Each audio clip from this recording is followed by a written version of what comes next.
Hey everyone, Tankenstein here, and welcome to Stock to Spaded. In this episode, I'll be showcasing the BF-109 G-10. This is a currently ranked 4, battle rating 5.7 fighter in the German Air Force's tech tree, and is currently in the same folder in the tech tree as the BF-109 G-14, which makes this an optionally unlocked vehicle, and thus is perfect for Stock to Spaded. As with every other Stock to Spaded, I will take this through at least 3 matches, with the first match being fully stock, second match being about halfway spaded, and the third match being fully spaded, so that you could see if this vehicle is worth grinding, how difficult it might be to grind through, and where it really starts to shine. Just one thing to note here, I actually have already grinded through the entirety of this vehicle. It is fully spaded for me currently, so what I will do is retroactively remove all modifications for the first match, reapply about, again, half of them for the second match, and then of course the third match we will go all in with this being fully spaded as it should be. Now that said, if you don't mind, please consider subscribing, liking, commenting. It all helps and it all means the world to me. But without further ado, let's get into the video. So here we are, fully stocked with the BF-109 G-10, the Gustav, and I'm at around 4,000 meters, 500 kilometers per hour. This thing is just great in terms of performance. Even fully stock, this thing is having no problem getting up to altitude. Now, its engine is pretty damn good. I would say it's not really susceptible to overheating. This is a great energy fighter, great booming zoomer, as most German fighters are. And as you can see, I mean, it's just dive rate is phenomenal. Who should I go for? I'll go for the P-51 because he is directly threatening my buddy here. But I'm going to have to pull. Got a nice crit on him. Tail control loss. Perfect. And I got the kill. Now this F4U is on my tail. No big deal. He will not be able to catch up to me. Though I might want to turn over. Ooh, you know what? I did not realize I'm right over their base. That is obviously, well, hopefully it's obvious. That's not ideal. Got some nice damage on him. This guy's turning in. Now, the firepower on this vehicle, it's not bad. By any means. It's not bad at all, but before you get the cannon pods that you can put underneath the wings, so like right here, which I would prefer the 20s, but I'll do the 20s and 30s in this video, the firepower is really best, I would say, for going after single-engine planes. More so just fighters, you know? I mean, like, strike fighters, they're going to be tough for single-engine planes, and while this can definitely go after them too, realistically speaking, going after just single-engine fighters is going to be what you're going to want to do, unless, of course, you have those cannons, and that kind of opens up your options a little bit. Now, while the performance is really nice on this fully stock, I would still suggest just maybe going after strike aircraft or low-flying aircraft in general, over doing anything like bombers and whatnot. I'm not going to actually fully head-on here with this guy, but rather turn off. I was kind of expecting more of a crit on him. If I can get an assist, I'd be okay. Ooh, he's got a J5N1 on him. This guy is not going to be able to get away from that. Now, that's one thing, speaking of, that I would definitely not recommend going after, are Japanese planes. You know, regardless of your state of stockedness, so to speak, with this, going after Japanese planes with this aircraft is going to be a loss. You know, it's got decent, I'd say like average-ish maneuverability, possibly a bit subpar, especially considering Mustangs and Spitfires and Japanese aircraft.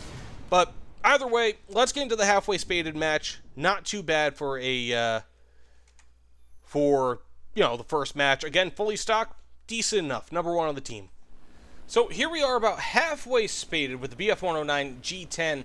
And something I decided to do, this is not something I typically do, but, you know, I wanted to do it for the sake of this video. You can actually swap out that center line, so, you know, if you guys don't know, there is a cannon right there, kind of in the center of the nose. You can actually swap that 20 out for a 30. And so I decided to do that for this match. And, of course, I got the 20s on the outside. That way, we have a little bit more firepower when it comes to bombers and, you know, things like that, while still maintaining very good anti-fighter firepower, if that makes any sense.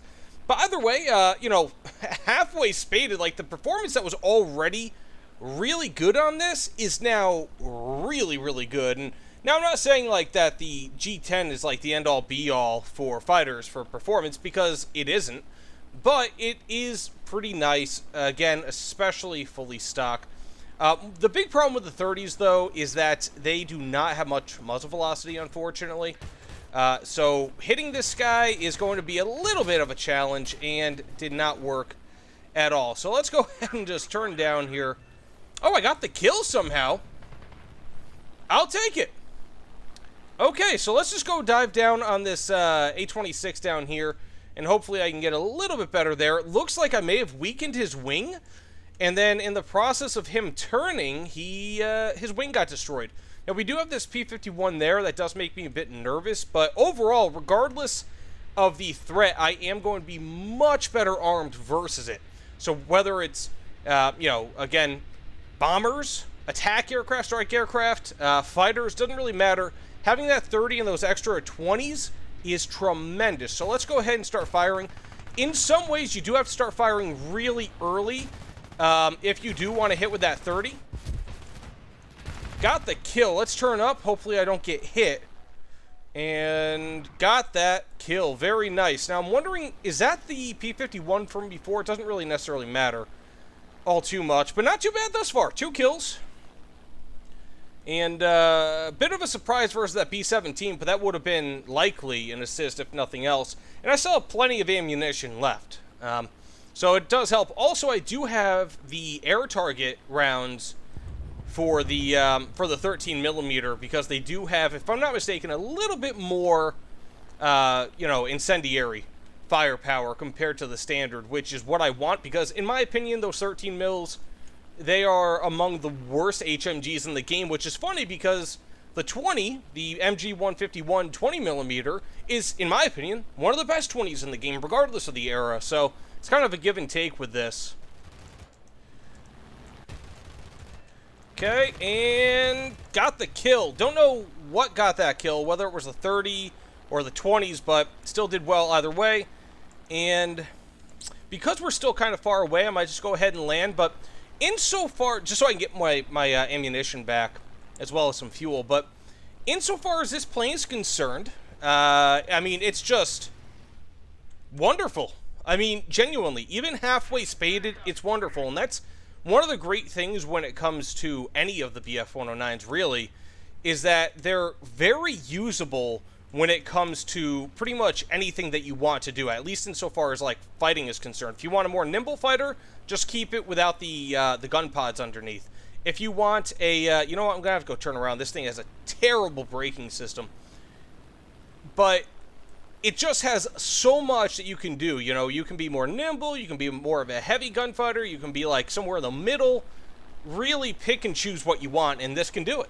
You know, it's really, really nice. Okay, so we have ourselves a heavy bomber here, the PB-4Y. Let's go ahead and dive down on him a little bit and see what we could do with this 30. But also, I mean, the 20s can do a lot of damage. Now, oh, he definitely knows I'm here. That's not good. But I will be able to just kind of swoop in on him, hopefully, with any luck. Get a little closer, and there we go. Got the kill. Just an overloading amount of force on that guy. Woof! Now, having those gun pods does decrease your performance a bit, so you have to bear that in mind. But overall, in my opinion, you get performance in spades with this vehicle, so just by giving up a little bit of it for a good amount of firepower, make this guy think I'm going down. Now turn up, last second, and blast him in the mouth. Woo! 5 kills. Very nice. It's a little bit of trickery here. So let's kind of see if we can pull the same thing here. Dive down a little bit. I mean, if nothing else, you get extra speed. He's firing a bit... Okay, I thought he was firing a bit early. Got the 30. Really surprised I didn't get the kill there. And I do not have fire extinguisher, so that was a little bit on my part. It is what it is. But I got 5 kills at the end of the match. Almost had 6, if nothing else. Likely have an assist there. So pretty damn good match. Again, that is with the 30mm mounted centerline, as well as 220s externally, as well as of course having the the air target belts for the 13. So that said, let's get into a fully spaded match. I'll do a 20 mounted center line this time and 230s on the wing pods, and then of course full specs for performance. So that said, let's get into the final match.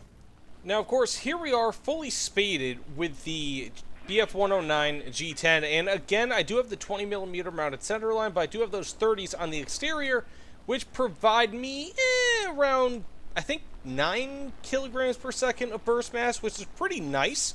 Of course, if I were to go full 30s, I'd have over 10, I think like around 11, so not all too bad. You know what, I'm going to go dive down on this F-82 here, de-throttle entirely, basically, and then he definitely knows I'm here. Put it up by 10, and really want to fire far ahead of them with these 30s.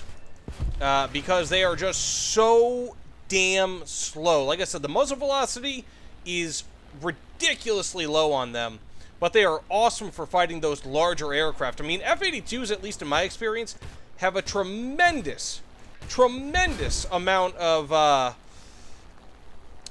durability. Now, ultimately, when it comes down to it, I mean, fully spaded, this thing is just... the performance on it, I mean, genuinely, like, holy crud.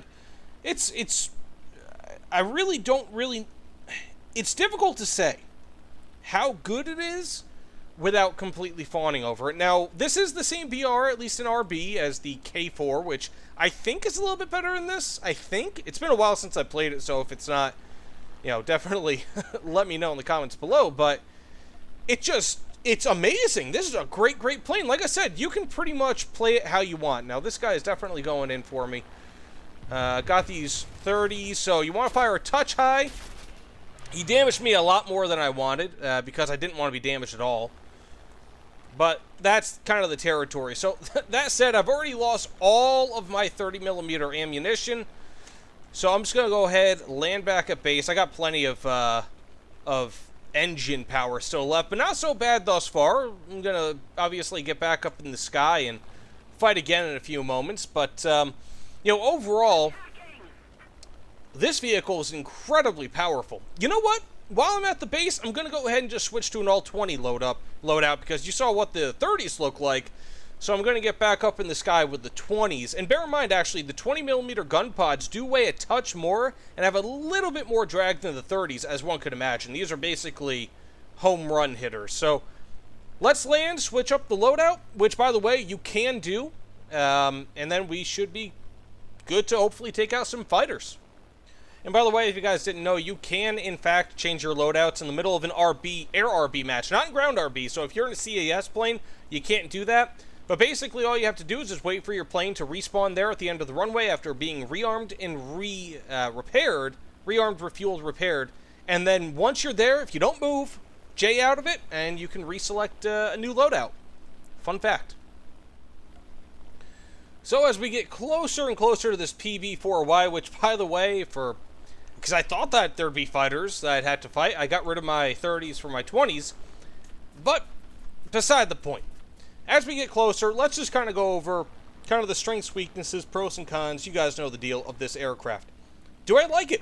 Yes. I mean, as you guys probably know, I love all BF-109s. And I'm probably going to do a guide on them at one point or another. Because, I mean, it's like right up my alley insofar as, Ooh! Ho! Yeah, those 20s are still really effective with the air rounds. But it's right up my alley insofar as, I thought that was going to take a lot longer. Fighters are concerned. This is a very well-balanced fighter. It's not the best turning fighter in the game, especially at this BR. P-51s can easily outturn this thing, at least the top-tier ones, for the most part, with a competent fighter they can. Japanese planes can outturn this thing. Spitfires can outturn it. I think Tempests can, if I'm not mistaken. Correct me if I'm wrong there. But otherwise, this still actually turns very well. It's got great energy, especially in a turn. It's got decent enough roll rate, excellent climbing performance. It is phenomenal. And the fact is, it's a 5.7, and it's an optionally unlocked vehicle, which means that it costs less RP to unlock than a normal unfolded vehicle. So do I recommend it? 100%, yeah. I mean, like, it's not going to be a CAS plane by any means because it really can't do much in that regard outside of drop a 250 kilogram bomb, because the cannons aren't really going to be able to pen most vehicles unless they have no armor. So in general, yeah, I mean, I love this plane as a fighter. It can intercept, can pretty much do what you want, and the fact that you can customize your gun pods is excellent. So it's a 100% recommend from me. I personally really enjoy it. Whether it's better than the K4 or not, I'm not entirely sure. You guys can inform me a little bit better on that, perhaps. I mean, it probably isn't better than the K4. I think the K4 has slightly better stats. But in general, for 5.7, especially if you want to play AB and you want yourself with a nice lineup, this is a great plane to do it around. So that said, thanks so much for watching. If you don't mind, please consider liking, commenting, subscribing. Let me know what you guys think about this video in the comments below. But either way, thanks again, and I'll see you all on the other side. Take care, everyone.